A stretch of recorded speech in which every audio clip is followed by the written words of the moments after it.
दोस्तों नमस्कार, मैं रोहन भिंडे और आप देख रहे हैं सीधी बात सीधे सवालों के साथ। मानो भारत में ना एक अभिशापित समाज है और उस समाज का नाम है सामान्य मध्यम वर्ग।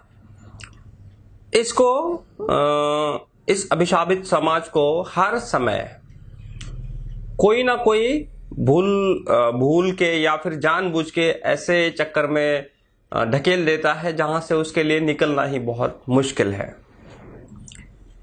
एक वाकया हुआ बाद पिछले समय, बाबा आसाराम के समय। आसाराम का भक्तगण पूरे भारत में है, अभी भी है। ऐसा नहीं है कि वो उन पर बलात्कार के आरोप लग गए तो भक्तों ने छोड़ दिया। हाँ, कुछ लोगों ने छोड़ दिया, लेकिन कुछ लोग और अभी भी उनके मानने वाले हैं। उस समय क्या हुआ था, जब बाबा आसाराम पे बलात्कार के आरोप लगे तो उस समय समाज में एक दूसरे की तरफ देखने की जो एक मूवमेंट थी, उसको डिजाइन करते समय या फिर उसको डिफाइन करते समय सबको तकलीफ होने लगी। मसलन मैं एक उदाहरण बताता हूँ। मेरे एक दोस्त है, उनके पिताजी बहुत आसाराम जी को मानते थे। उनके बेडरूम में सारे जगह पे आसाराम जी की फोटो लगी थी।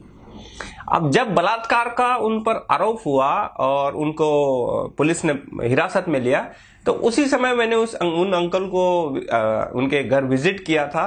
तो उनको वो फोटो निकालते देखा था कि वो घर से फोटो निकाल रहे थे। तो मैंने पूछा था उनको, तो उन्होंने जवाब नहीं दिया था। उन्होंने कहा था कि ये समय समय की बात है। आज मैं यह क्यों आपको बता रहा हूं, ऐसा ही एक वाकया, यानी यह नहीं कि बलात्कार का, लेकिन मध्यम वर्ग को कैसे मूर्ख बनाते हैं यह बाबा, ऐसा ही एक वाकया 2 दिन पहले हुआ। हमारे व्यापारी रामदेव ने क्या किया, पूरा विश्व इस समय कोरोना से लड़ रहा है, बराबर। सारे साइंटिस्ट पिछले 100 दिनों से जी जान लगा के एक कोरोना पे दवा ढूंढने के लिए रिसर्च कर रहे हैं।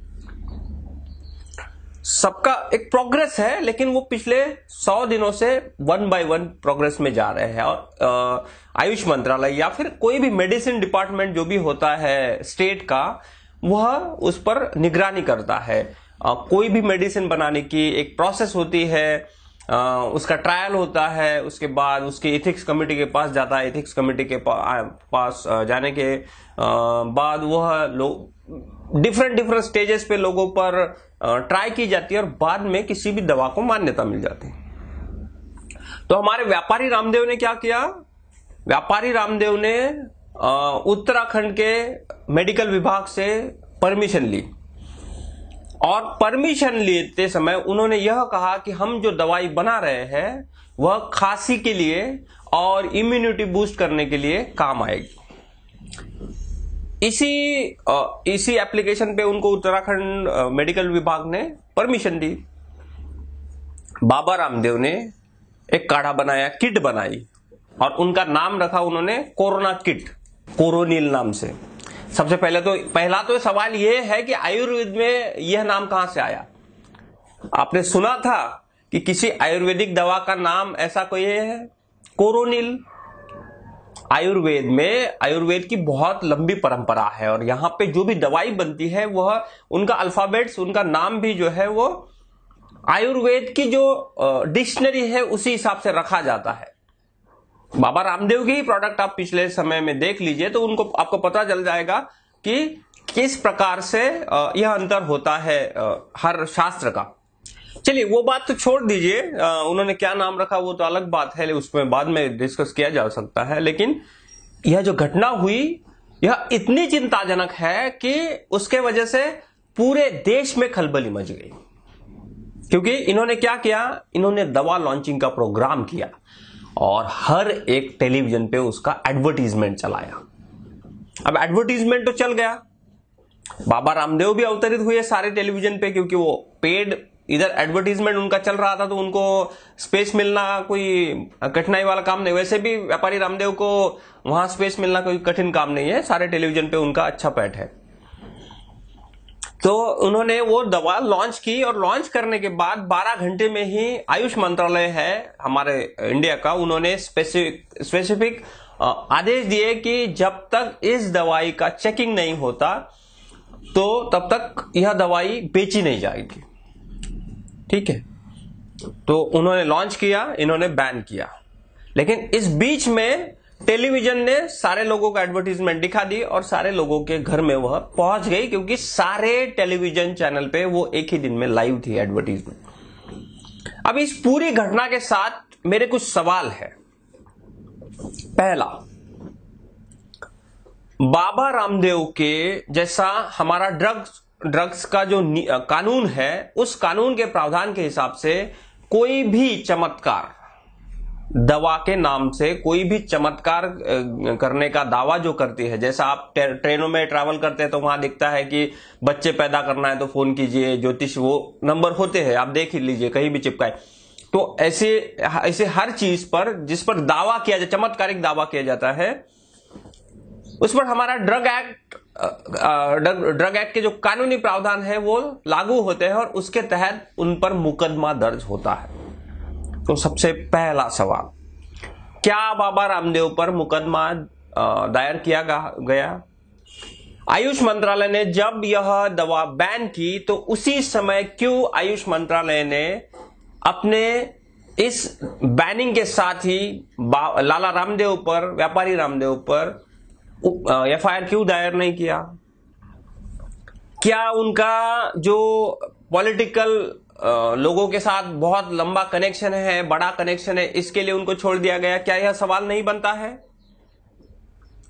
इसी के साथ और एक सवाल है कि ड्रग डिपार्टमेंट जो है, ड्रग डिपार्टमेंट इतने सतह तक, अगर, क्योंकि रामदेव ने तो एक दिन पहले ही क्लेम किया था कि वो कोरोना की दवा का लॉन्चिंग कर रहे हैं, तो वह कोरोना की दवा का लॉन्चिंग कर रहे हैं, तो उस समय आयुष मंत्रालय या फिर ड्रग डिपार्टमेंट के अधिकारी कहां थे? किसी भी दवा का जब वो पैकिंग होता है तो उसके पहले सैंपल जाता है, बराबर? तो कोरोनिल का सैंपल किस लैब में गया था? क्या यह सवाल नहीं बनता है? क्या इसी के साथ यह सवाल नहीं बनता है कि जिस ड्रग ऑफिसर की वह ड्यूटी थी, जो स्टेट ड्रग ऑफिसर या सेंट्रल ड्रग ऑफिसर है, जिसका यह काम होता है कि देखिए, ये कोई राजेशाही दरबार नहीं है कि कोई अपने घर में काम कर रहा है और उस पर किसी का ध्यान नहीं। हमारे यहाँ पे सर्विलांस की बहुत प्रोफेशनल प्रोसेस है और हर एक स्टेट में, हर एक डिस्ट्रिक्ट में ड्रग ऑफिसर होता है और उसका काम होता है इन चीजों पे ध्यान रखना। तो वो क्या यह सवाल नहीं बनता है कि वह ड्रग ऑफिसर कहां था? इसी के साथ क्या यह सवाल नहीं बनता है कि इन सारी चीजों में राजनीतिक रसूख वाले जो लोग थे वह अब क्यों नहीं बोल रहे हैं कि बाबा रामदेव ने गलत किया? क्या यह सवाल नहीं बनता है? और टेलीविजन के भी लोगों पर जो टेलीविजन ड्रग एक्ट ये भी कहता है कि एडवर्टीजमेंट चलाना भी गुनाह है। तो क्या यह सवाल नहीं बनता है, जिन लोगों ने बिना वेरीफाई किए, बिना कोई सर्टिफिकेट देके उनका एडवर्टीजमेंट चलाया, सारे लोगों पर भ्रामक जानकारी फैलाई, गलत जानकारी फैलाई, क्या इन पर कार्रवाई नहीं होना चाहिए? क्या बालकृष्णन जो पतंजलि के स्टेक होल्डर है, जो मालिक है, जो उनके सीईओ है, उन पर कार्रवाई नहीं होना चाहिए? क्या सवाल नहीं बनता है? कब तक ये जो ढोंगी बाबा है, जो भगवे वस्त्र पहन के समाज को एक सर्टेन लेवल तक गुमराह करने की कोशिश करते हैं, कब तक करेंगे? कब तक यह लोग इन समाज को ऐसे ही एक भिन्न भिन्न अंगों पर, भिन्न भिन्न विचारों पर दबाते रहेंगे? क्या यह सवाल नहीं बनता है कि इन लोगों पर तत्काल कार्रवाई होना चाहिए? हमने पिछले कई सालों में यह देखा है, बाबा आसाराम से लेके तो बाबा राम रहीम तक, कि इन लोगों का जो साम्राज्य है वो पॉलिटिकल साम्राज्य ही होता है। इनका रुसूख, ये जो बाबा है, इनका रुसूख नेताओं जैसा ही होता है, इसीलिए इनको छोड़ा जाता है। तो क्या लोकतंत्र में इन पर जिम्मेदारी नहीं है? क्या यह सवाल नहीं बनता है? तो हमें यह देखना पड़ेगा कि अब यह जो, देखिए, एक छोटा व्यापारी होता तो उस पर अभी तक कार्रवाई हो जाती, उस पर एफआईआर होता, उसकी गिरफ्तारी होती। अब यह एक रियल टेस्ट है इस लोकतंत्र की और इन सारे ऑफिशियल्स की कि ये बाबा रामदेव के केस में कैसे बिहेव करते हैं और कैसे इस मसले को हैंडल करते हैं। तो आज के लिए मेरे ये सवाल इतने ही, कल और मिलते हैं, तब तक के लिए नमस्ते। Subscribe now and press the bell icon. Never miss an update.